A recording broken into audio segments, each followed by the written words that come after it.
I'm Craig Slate. And I'm Edward Todd. And you're listening to The Fresh CrEd. Welcome back, everybody. We are back at the show. As you can see, we are starting to amp things up here. Apple juice, coffee. Found a little libation hanging around. Anyway, well, look, hey, we've got another fabulous guest, a known entity. I mean, this man is we just have like a list of icons coming on this show. I mean, it's like, holy Toledo, seriously. And we should just hang it up after this. It's the only reason I wanted to join is I looked at the laundry list of people you had, so I want to be part of that group. Well, you definitely are deserving to be part of it. This is, if you don't know, this is Michael Schutt, or Schutty. I think that's my industry alter ego. Yeah. Yeah. So from we'll call him just Schutty from this point going forward. But he is now he's just recently joined Bay Area Herb. Is that correct? Bay Area Herb. Yeah. Yeah, and he's director of business development over there. So welcome, Mike. Welcome, Schutty. We appreciate having you here for sure. And thanks, for taking the time off the show floor. Absolutely. No, I appreciate you guys reaching out. I really like what you guys are doing. I think this is a great way to start to intersect with the next generation of our community, of the produce community and the industry. I think traditional platforms of what we're accustomed to, how outreach looks, are falling by the wayside. I mean, who gets a newspaper anymore, right? Yeah. So I think what you guys are doing is fresh, right? It's awesome. And acceleration, right? Where we're trying to shorten the learning curve. I think about, during COVID, Craig and I had some conversations about feeling sorry for those kids getting into the sales game, right? When you can't go out and see customers. Yeah. I mean, I know for myself, we had some projects that we had to get creative with and, pass samples through like fences and, meet at, like patios behind a hotel and stay, distanced and all that stuff. And so, shortening that learning curve. I mean, I think about all the folks that I've talked to and met over the years in the industry. And I mean, I would say sometimes it would take years of talking about the weather every couple of years. And then finally you kind of start to, and this is a way for folks to have a look into people's lives, and maybe learn something themselves and help themselves, especially for those coming up. We talked with a lot of our leaders that were on today about mentoring and giving back. And, there does reach a point where it's all of our responsibility to try to help those coming up, come along. Absolutely. Yeah. I couldn't agree with you more, for sure. It's a responsibility in the industry to give back and really pour into that next generation and keep this whole thing going. You think about us as an industry, right? We control a lot of dollars. We control a lot of volume, but the community, the kind of the fraternity rather of what controls that is relatively small. And so it's imperative to kind of keep that ball rolling and keep the next generation coming up and engaged in doing what we do. Yep. Well, and I think you're an example of, we talk about you kind of being your own brand or whatever. And, we had Pamela on earlier today and she's the same way, right? Yeah. But but you and your example, I mean, you're always, you're dressed Dapper. You got that dapper dress, right? You got the iconic hair and the Dapper beard. Dan from the movie. From Oh Brother We're Out There. Have you seen it? Oh, heck yeah. Have you seen it? The Dapper Dan hair cream? Yeah. Yeah. Well, yeah, mine was Peaky Blinders. That was what I used to tell the barber. It's like, have you seen Peaky Blinders? I want that. You go. I just need a little hat. It's got the razor blade in it. That would be all. Oh, no. You don't need that. Maybe a banana knife in there or something. Let me finish. But the deal is you this image, right? I mean, this is what you do. I mean, if you're like me, right? You feel good, you enjoy. Like I say, I get the haircut, because I like the style. I like to be that. But it's important, for young people coming up in the business or coming up in any business, but just in the world, that's a great way to get people to know you, without having to, you've built a brand around you, right? You spend a lot of time. Now you have to back that brand up with, Absolutely. You can't just be a haircut, sure, right? You got to be out doing stuff. But I think that's great for what your example, like say like Pamela and stuff, for people to learn from is, build a brand, recognize yourself, and you've got to not only have the imagery, but you've also got to have the stuff behind it. But you can Substance. the substance. You got to have the substance. That's exactly right. And so, anyway, I think you're great on that. But look, I want to get into a little bit about you, Sure. because that's the thing. You're definitely an industry leader. You are definitely somebody that's well known. You're a guy that has and continues to give back. But tell me a little about where are you from? Where'd you start? How'd you get here? Was there a log cabin involved? Yeah. There's no log cabin and not a lot of plaid, but no. So I'm born and raised in the Pacific Northwest. Okay. But my mother was very nomadic, and so I spent a lot of time moving around. By the time I was almost working age, I say almost, I'll get to that. Found myself living in a small town in the middle of Nevada, and but that small town had a Raley's. And so at the age of 15, I had some friends saying, "Hey, I think Raley's is hiring. You should come in and talk." And at that time, you could just go knock on the door of the grocery manager and ask for a job. But no online application, not a big interview process. Right. And the guy looked at me and he said, "How old are you?" And I said, "I'm 15." He said, "When are you going to be 16?" I said, "I'll be 16 in January, sir." And he says, "You come back in the spring and I'll have a job for you." Now, did you have a beard then? No, Okay. no. So He was born with a beard. yeah, Raley's is Raley's at the time, and many like-minded retailers had a policy. They had a look. Like I have a look now. They had an expected look for their team members, and for a very long time, probably the first 20 years of my 37-year career with them. The first 20 years, you couldn't have your mustache past the corner of your mouth. Oh wow. You couldn't have your sideburns past the lobe of your ear. So, Okay. So no beard at that time, Ed. But when the gloves came off and they allowed us to kind of go crazy, I went crazy and just kind of took full stayed crazy. advantage. Just went and stayed. Really took it. Yeah.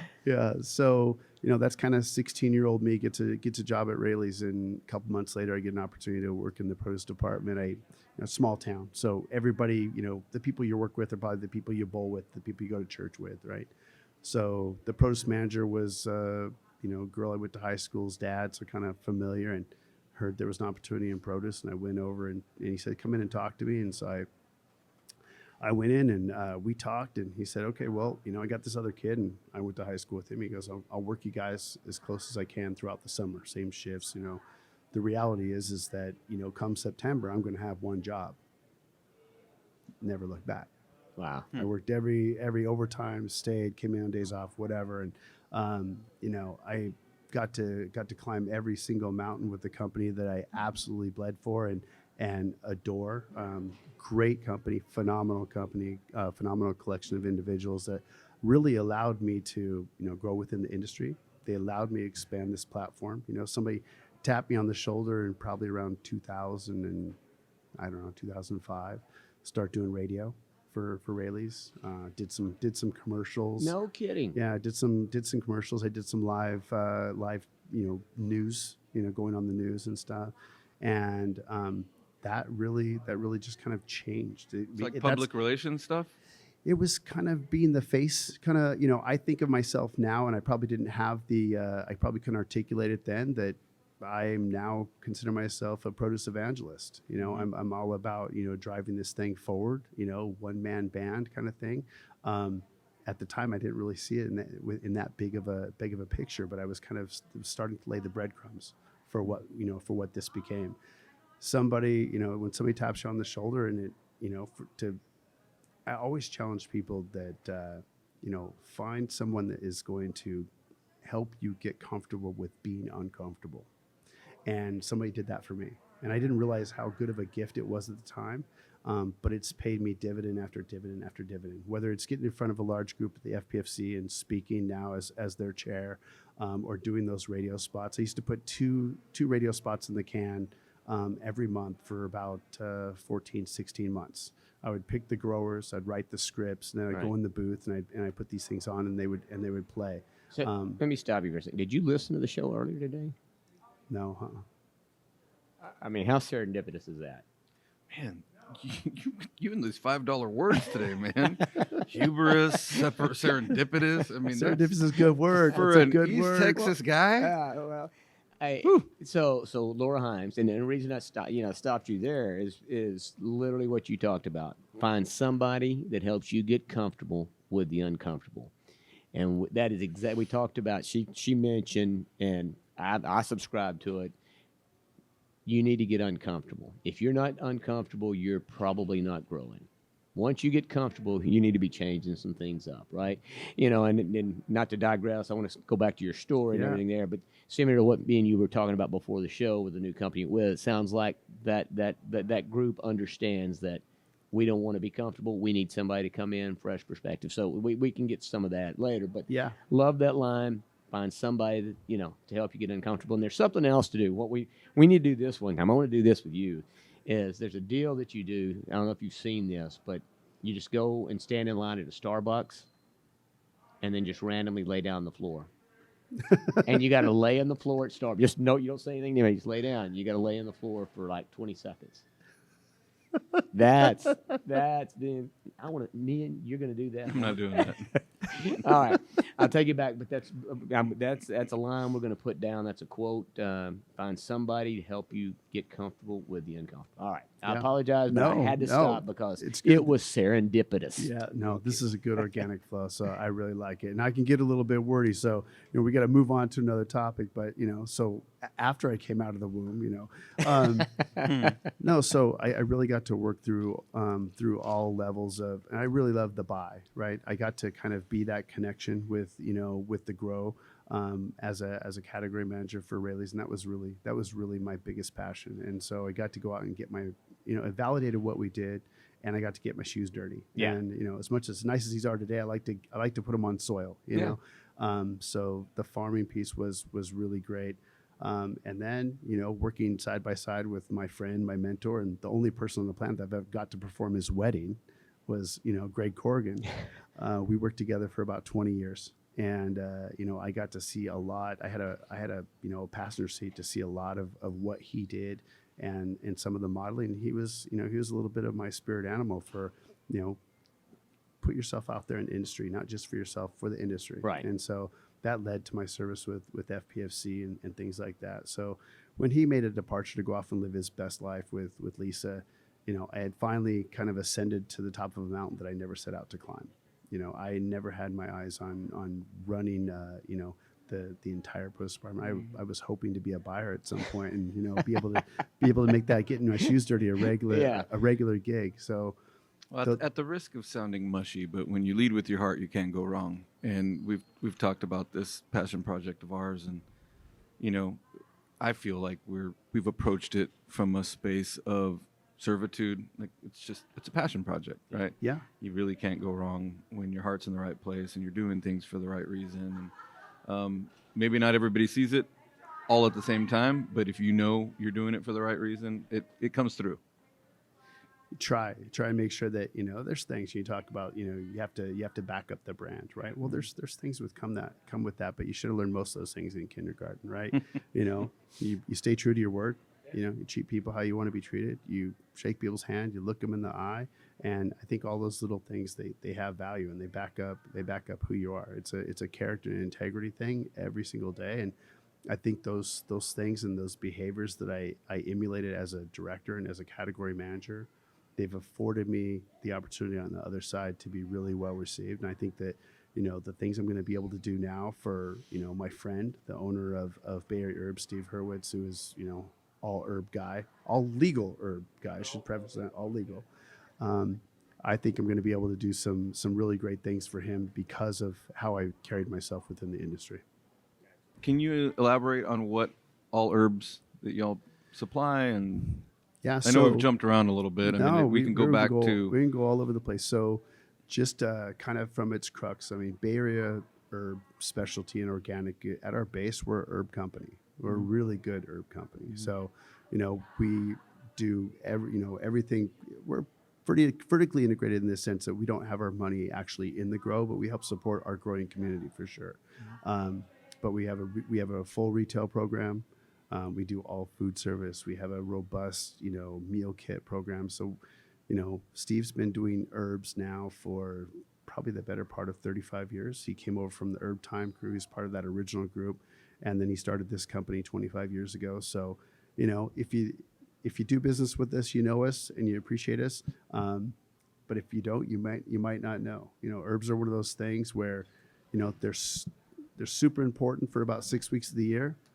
But if you fail on those 6 weeks, that's how opportunities open up for other supply. So Where are y'all producing it? I mean, I know the Bay Area pretty well. So we're on the South City market. Okay. And that's where we do a lot of our production there. That's where we do our production. So, that's kind of the epicenter. So we have, we do truck routes out from there for retail, for food service.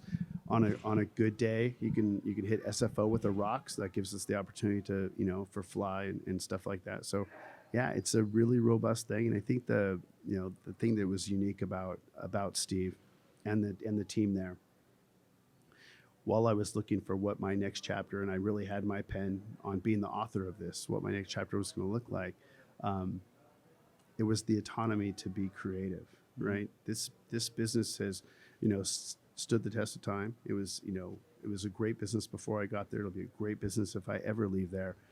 But having creative license to go, I can touch anything I want. We can talk about changing our assortment.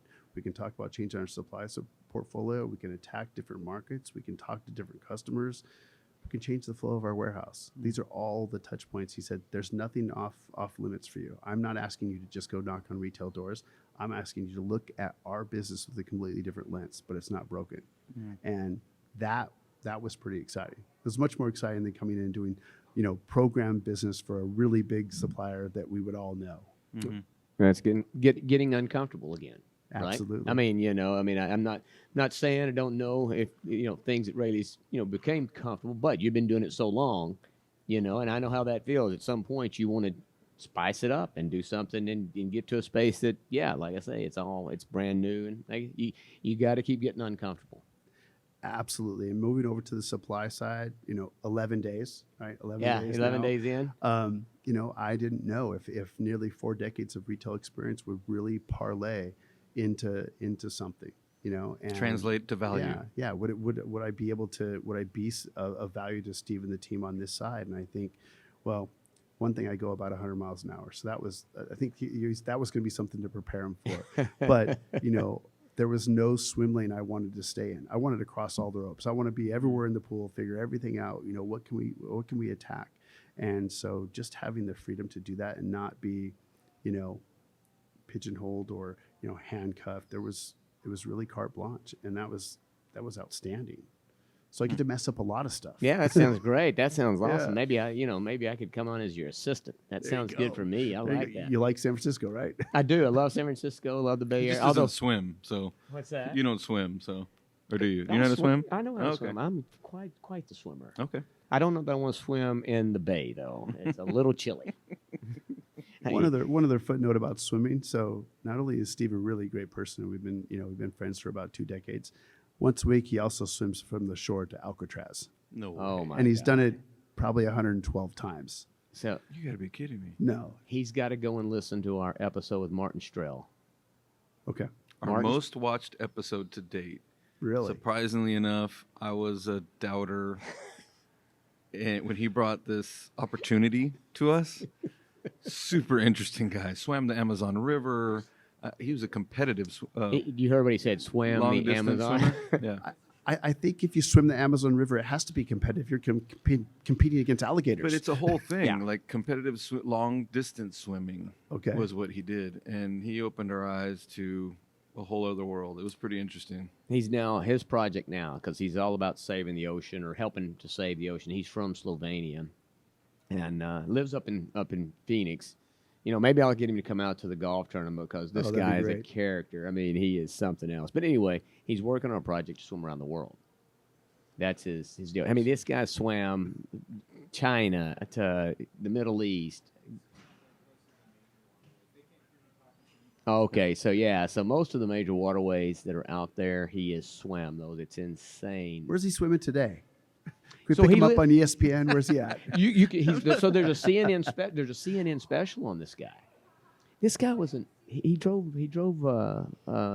a car in Scottsdale. I was going to the golf tournament there and met him through that, and since then, I've been back, seen him again, taking him a bottle of wine. That one of my favorite wines is out of Slovenia, oddly enough. And Now it is. Serendipitous. It is. Oh, There you man. go. There's Yeah, that I word like again. it. Yeah, we work well together. Yeah, I yeah, like yeah. that. Yeah.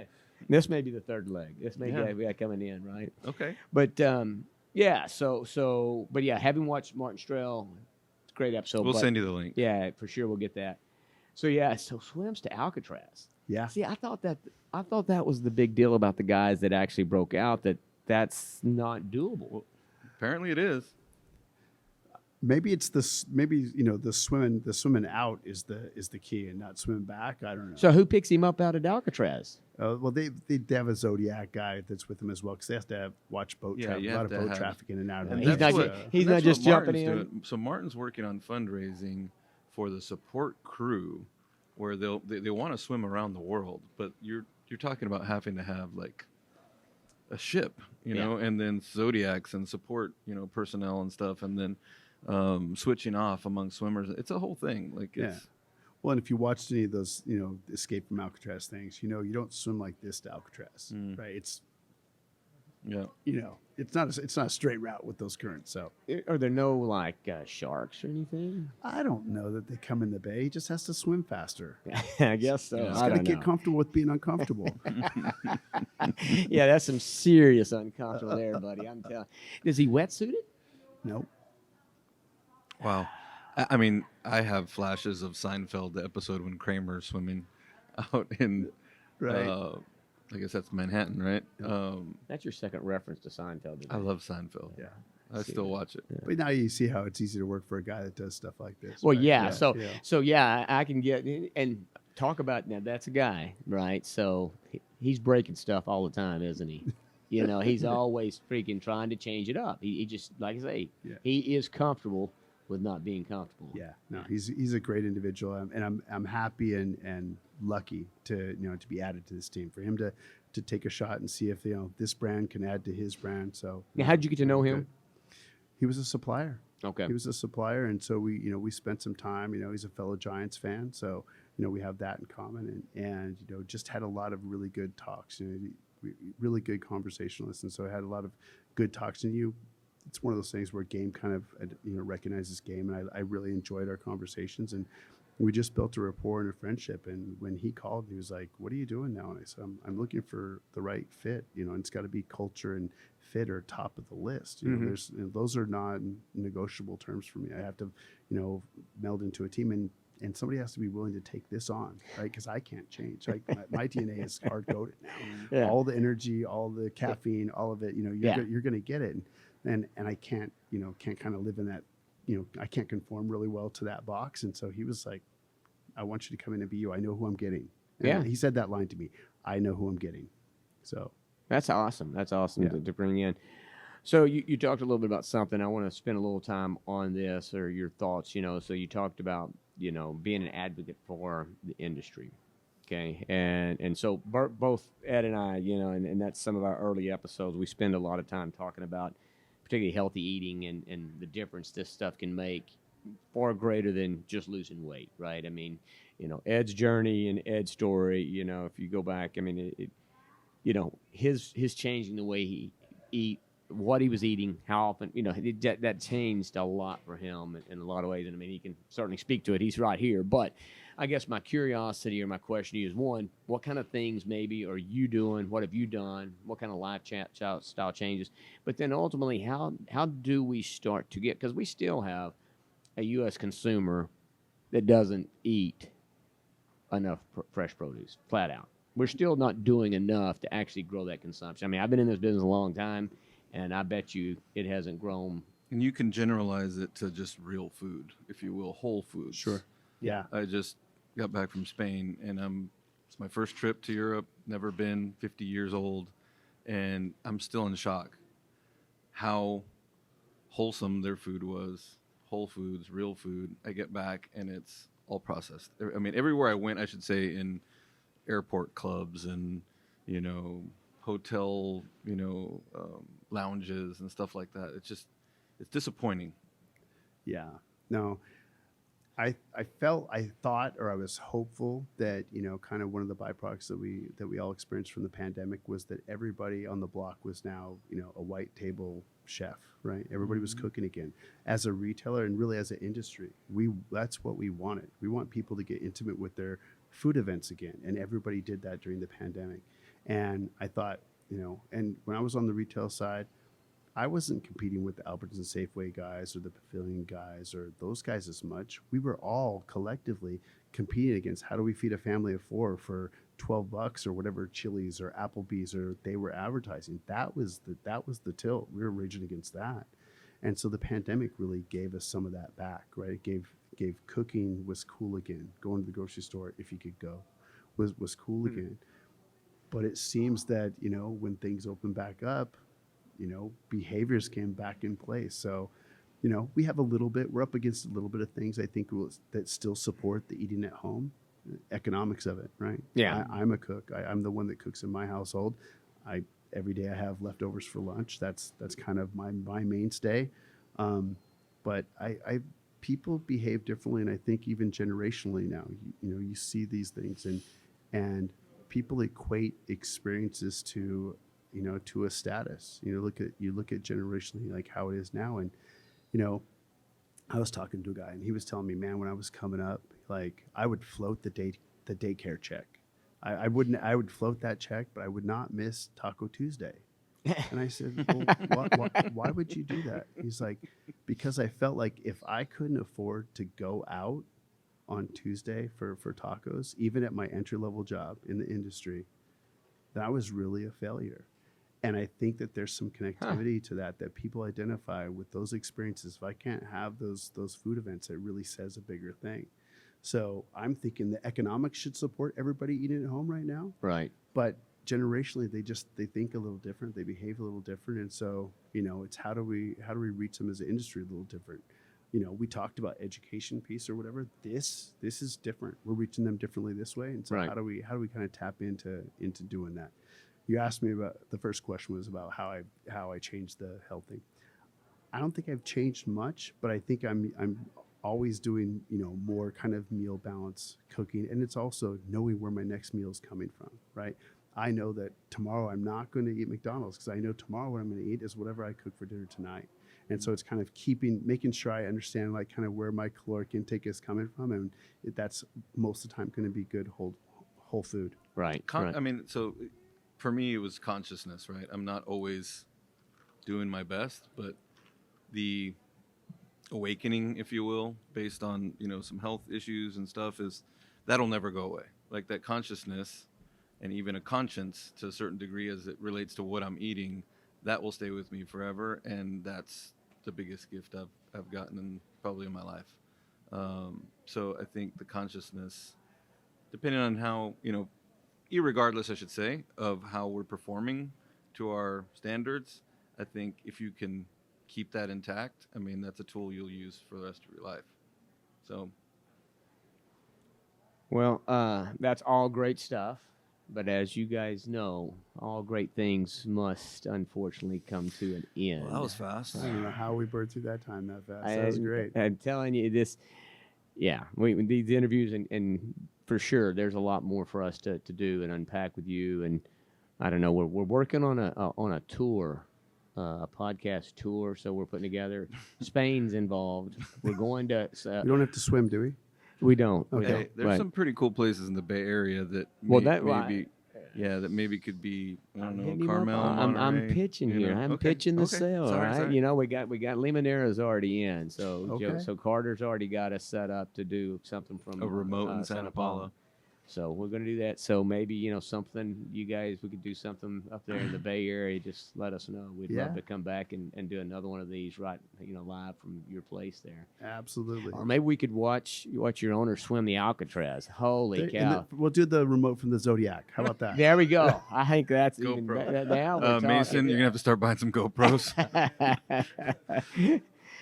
No, man, seriously, appreciate it. Like I say, you know, you and I have crossed paths many times. I mean, I know of you, but this is the first time I've got a chance to spend much time with you, and I really appreciate you taking the time and taking a chance on jumping on this show. You know, you never know what you're getting into, but Now I know you like to be uncomfortable. I do. You know, well, the next time it's going to be a whole different format. All Then. right, we'll work the dump button. We're all going to lay little down. hard. We're all going to lay down in Starbucks. Starbucks. All right. We're going to do a group lay down in Starbucks. You first. No, for sure, man. Thanks so much for it. I appreciate it, and you know, we'll be seeing you around and hopefully catch up soon. Absolutely. Keep doing what you guys are doing. I love it. I think it's really Thank you. gonna touch the next generation of our industry. It's a great way to reach them in a platform in a meaningful manner that nobody else is doing this way. So good job. Thank you. That means a lot. Yeah, it does. Really does. Thanks a lot.